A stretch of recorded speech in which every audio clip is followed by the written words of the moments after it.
Okay, to replace CO2 panel battery. Now we have a battery faulty here. So first of all, open the panel. Okay, from normal to isolate. Smoke detector, heat detector, normal to isolate. Normal to isolate. Then the gas, isolate the gas from normal to isolate. Alright, then only replace the battery. Okay, remember the polarity. Positive go back to positive, negative go back to negative.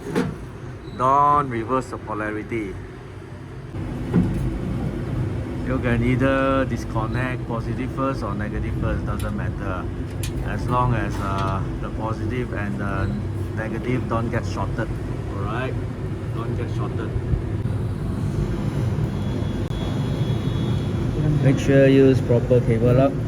If the cable lock is faulty, advise to get it replaced before replacing the new battery. Alright, here we are. This is a 5 minutes job. Okay, you can put in the positive first or the negative first, doesn't matter. As long as the polarity, don't get it wrong. Positive go back to positive, negative go back to negative. Okay, after you do the termination, do double check. Termination all tighten. Alright, now you need to normalize this thing. First of all, don't straight away normalize the gas first. Normalize the sensor first.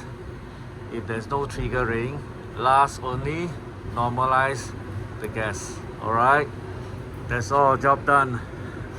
Okay, close back the panel. Yeah, habis kerja.